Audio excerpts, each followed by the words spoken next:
Hello everybody, welcome back to my channel, welcome back to another video. I look like a bit of a mess right now, I'm not gonna lie, I'm not very ready to record a video. And this video is also not gonna be that highly edited because I just wanted to get my opinion out. I've been worrying about something all day and I thought instead of having these worries going over and over and over in my head, because if you just worry, you just manifest worry. So instead I'm sharing it to the world and I'm putting my worries onto you so then you can deal with my issues and I can think, well, I'm bloody glad I got rid of that one. So I was minding my own business the other day, just going across Twitter, and Jovan, who runs a Sims community website, which is an absolute brilliant website, you should all go, check out on there. He posted something saying that EA's CEO confirms the next generation Sims game might have both single player and multiplayer. So nobody asked my opinion, but I gave it anyway. I really don't want microtransactions in it. And then I read the article and it says Andrew Wilson gave an interesting answer saying that Maxis is continually thinking about The Sims for a new generation and that features from The Sims Online will become a part of that experience in the years to come. It will also start to embrace a new social experience such as social interactions and competitions in a Sims experience in the years to come.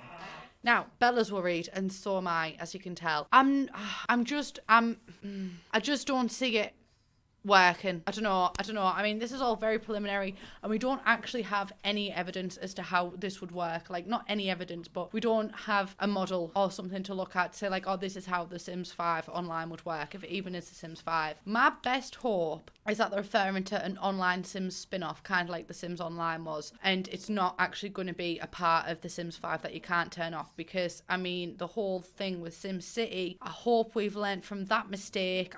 Really hope that that doesn't happen to the Sims franchise, and that is what my worry boils down to, whether something like this could absolutely destroy the franchise. And I don't want it to, because I love The Sims. Like, The Sims 4's got its issues, but it's just like the least loved kid, isn't it? Like, we still love her, and I just don't want to see it get absolutely destroyed. And it says as well, the community has grown on The Sims and there's a big online community around it, and there is, don't get me wrong, there is, and I flex all the time, but I've been playing The Sims since 2000, so I've seen myself the changes within the community online and like how it changed from forums and sharing custom content, then stories on the Sims 2 website, and then with the Sims 3 houses and worlds and everything like that, and then now with YouTube and Twitch we can interact with it in a completely different way online, and then the integration with the gallery, that's absolutely amazing. But does that really have to relate to multiplayer mode on The Sims? I'm just saying, it's not really the kind of game where you think, oh, I'll sit down and play this with me mates. Do you know what I mean? I think it could be a good idea if it's an optional thing, if you can opt to play online and then there's an option to not play online, but having them features kind of already in there and not having a choice about it, then I'm not too happy about it. I would not like to see that, and I think that would be when, I don't know, I mean, I'm willing to give it a chance, but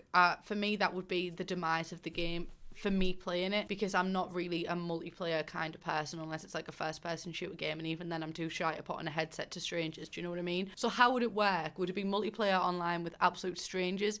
Because I was never allowed to play The Sims Online when that came out, because my mum was like, what about the paedophile? There's that safety thing there, and The Sims is it's gotten less family friendly over the years, so I'm kind of concerned about that. Is the time on my computer going to be the same as the time on somebody else's computer? If I'm playing in fast mode, will it change theirs to fast mode, or is it all going to be like The Sims free play where it's real time hours? Because again, if it changes to something like that, I'm out. Get that fire exit door.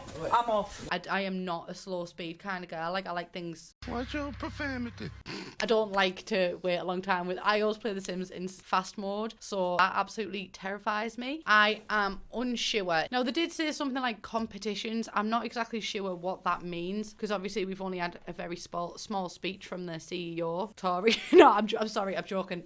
Do not sack me as a game changer. Competitions, I think, could be cool. If you done competitions and it was within the actual game, I think that could be a really good way of doing multiplayer. Like, if you could enter into a competition and see who can get married the fastest, or who can have enough babies and that kind of thing, that could be really cool, and that could bring The Sims into the next level. But online, in terms of real-time gameplay and not just strictly with competitions, I think that is going to absolutely destroy it, and I'm just scared. I don't know. I think if there is an online component to it, I think it needs to be separate to the game, otherwise it's cutting out a lot of players who a lot of us just play the game for an escape, you know? We don't want to have to communicate with other people, we want to get lost in it. That's what a lot of us play it for that. Yeah, I don't know.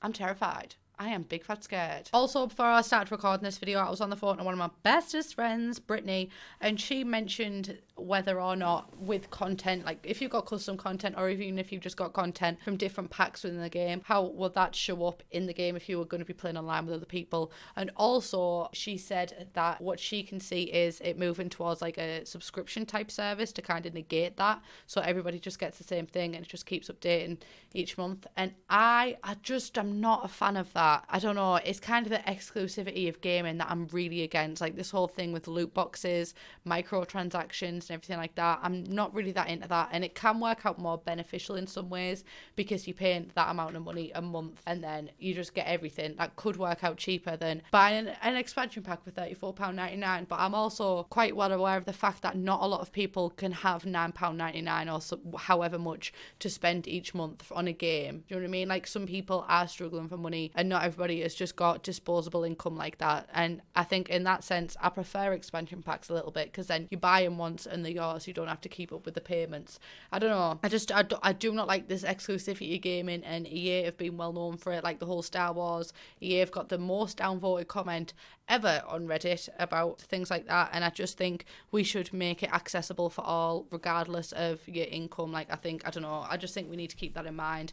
Because, I don't know, I mean, what do you guys think? Again, it's another thing that we should talk about as a community. I don't know. I want to see how the community feels as well, because it could just be me that's feeling this way. Like, my playstyle is not the only playstyle in the world, and I understand that. That's why I think it work in the benefit to accommodate everybody's playstyle to the best that they can. If this isn't what the community wants, I'm an EA game changer. I'm supposed to, like, provide feedback to EA about what we want in the game and, like, how things are going and what we liked, what we didn't like and stuff like that. So I think it would be right for me to make this video and not just have these thoughts in my head and just leave them be. Like, I want to know how everybody feels, and I want to know if this is something that could be good, because I mean, I will hold my hands up, right? And if everybody else wants this like online aspect, then I'll be like, okay, well, you know what, it's all gone Pete Tonk for me, see you later, lads.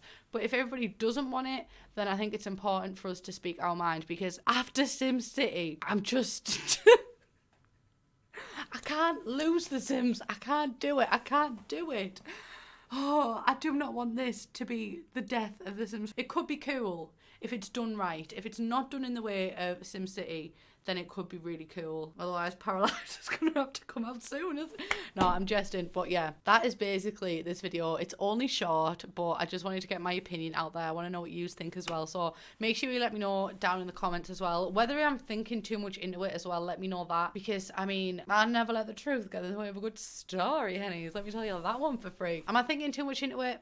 Am I right to be absolutely terrified? I think it would be cool if they released a spin-off kind of thing, or had the option to play online or play offline. I think that would be really cool, but I think changing the format of the actual Sims game that we know and love, like with the speeds and everything and the offline method of playing it, that is not going to be a good thing for me personally. Let me know what you think. Please subscribe if you haven't already. I hope that this is not SimCity 2.0, and I will see you in the next one. Bye, guys.